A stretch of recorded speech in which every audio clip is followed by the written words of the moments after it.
आता कृषीविषयक बातम्या पाहूयात विस्ताराने। कोल्हापूर जिल्ह्यातल्या अनेक तालुक्यांमध्ये जनावरांचं मोठं बाजार भरलं जातं, मात्र यंदा उन्हाच्या कडाक्याने बाजारातील जनावरांची आवक निम्म्यावर आल्याचं दिसतंय। जनावरांच्या बाजारात म्हशीची आवक मंदावली असून दर आठवड्याच्या तुलनेत निम्म्याने आवक झाल्याचं बाजार समितीमार्फत सांगण्यात येतंय। तसंच गडहिंग्लज तालुक्यात जनावरांचा मोठा बाजार भरतोय। गेल्या 2 दिवसात बाजारात 50 जनावरांची आवक नोंदवली गेली आहे।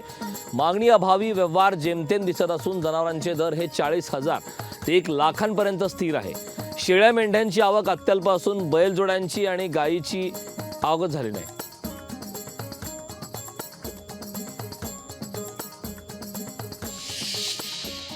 शक्तीपीठ मार्गाला कोल्हापूर जिल्ह्यातील शेतकऱ्यांनी विरोध केलाय। कोल्हापूर जिल्हाधिकारी कार्यालयावर विराट मोर्चा काढण्यात आला। गोवा नागपूर शक्तीपीठ महामार्गाला कोल्हापूर जिल्ह्यातील शेतकऱ्यांनी तीव्र विरोध केलाय। शक्तीपीठ महामार्ग विरोधी कृती समितीने जिल्हाधिकारी कार्यालयावर विराट मोर्चा काढून विरोध केलाय।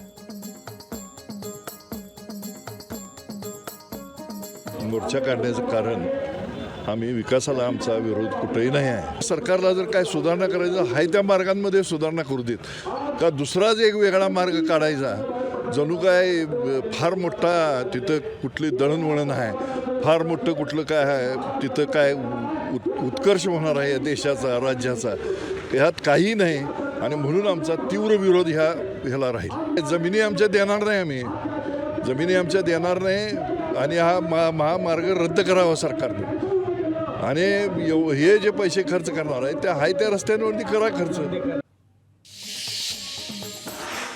नंदुरबार जिल्ह्यातील शहादा खेती या रस्त्यावरील सुलतानपूर शिवारातील एका कापसाच्या जिनिंगमधून उडणाऱ्या कापसाच्या झिंचं थर बसून केळी, पपई आणि आंब्याचे फळबागा धोक्यात आले। जिनिंगमधून उडणाऱ्या कापसाच्या धुळीमुळे शेती पिकांबरोबरच मानवी शरीरावर त्याचे परिणाम होत असून शेतकऱ्यांनी याबाबत जिनिंग चालकाविरोधात तक्रार दाखल केली। तर कुठल्याही प्रकारची तक्रार दाखल केल्यानंतर सुद्धा कुठल्याही प्रकारची दखल न घेतल्याने शेतकरी आता चांगलेच आक्रमक झालेत। लवकरच याच्यावर तोडगा न काढल्यास आंदोलन करण्याचा इशारा शेतकऱ्यांच्या वतीनं देण्यात आला। माझ्या शेतामध्ये आता मी केळी आणि हरभरे लावलेले आहेत। तर केळीचं माझं एवढं नुकसान होतंय, नुकसानाचं कारण एकच आहे, माझ्या शेजारच्या शेतकऱ्याने जिनवाल्याला जमीन विकून त्याने जिनिंग प्रोसेसिंगचं युनिट टाकलेलं आहे। आणि युनिट टाकताना त्या कापसाची जी बारीक बारीक झीन येते, कापसामधनं बारीक बारीक जे जंतू निघतायत आणि झीनमुळे एवढं पूर्ण माझ्या जमिनीवरती व्हाईट पापुत्रा पडलेला आहे पूर्ण। आणि त्याच्यामुळे माझे जे पिकाची वाढ वगैरे ते खुंटून जाते आणि जमीन नापिकताकडे माझी चालली गेलेली आहे। आजूबाजू शेतकरी सगळे त्रासलेले, सगळे शेतकऱ्यांचे सर्वे नंबर प्रमाणे आम्ही पोल्युशन कंट्रोल शासनाला दिलेले आहेत। आणि याच्यावरती जर कारवाई नाही केली तर आम्ही उपोषणाकडे आम्हाला जायचा पर्याय आहे। आरोग्यमंत्री तानाजी सावंत यांनी कृष्णा मराठवाडा उपसा सिंचन योजनेच्या सुरू असलेल्या बोगद्याच्या कामाची पाहणी केली। यावेळी उपस्थित अधिकाऱ्यांना योग्य खबरदारी घेऊन वेळेच्या आत काम पूर्ण करण्याच्या सूचना मंत्री तानाजी सावंत यांनी दिल्या। तसेच 2019ला जर महायुती सरकार कायम राहिलं असतं तर 2022 मध्येच पाणी मराठवाड्यात आलेलं पाहायला मिळालं असतं, असंही तानाजी सावंत यांनी म्हटलंय। दरम्यान या पाहणीच्या दरम्यान जमिनीखाली असलेल्या बोगद्यातून हे पाणी मराठवाड्याकडे जाणार आहे। त्या बोगद्यातून थेट त्यांच्याशी संवाद साधलाय आमचे धाराशिवचे प्रतिनिधी ओमकार कुलकर्णी।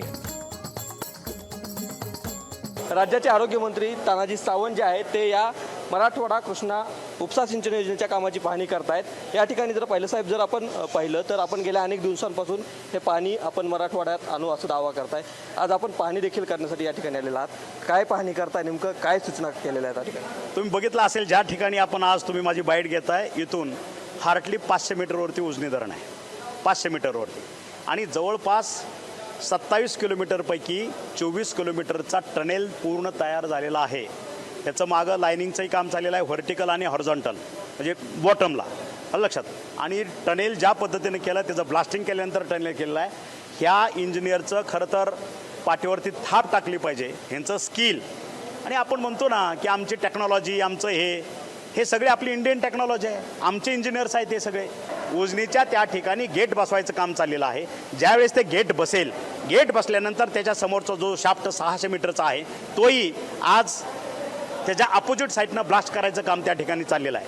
माझा अंदाज आहे एप्रिल एंडपर्यंत, फार तर मेच्या मध्यंतर तो गेट बसलेला असेल। तो गेट बसल्यानंतर जवळपास जून जुलैपर्यंत हा शाफ्ट हा जो पूर्ण टनेल आहे 100% पूर्ण झालेला असेल. कधीपर्यंत मराठवाड्याला पाणी मिळेल? मराठवाड्याला पाणी अधिकाऱ्यांच्या साक्षीनं सांगतोय, राजकीय भाष्य नाही, अधिकाऱ्यांच्या साक्षीनं सांगतोय, late to late December 2024. December 2024 हे पाणी जे आहे ते मराठवाड्यात आणणारच असा संकल्प जो आहे तो आरोग्यमंत्री तानाजी सावंतांनी व्यक्त केलेला आहे. ओंकार कुलकर्णी, लोकशाही मराठी, धाराशिव. लोकशाही मराठी ऐका, पहा, जागरूक रहा.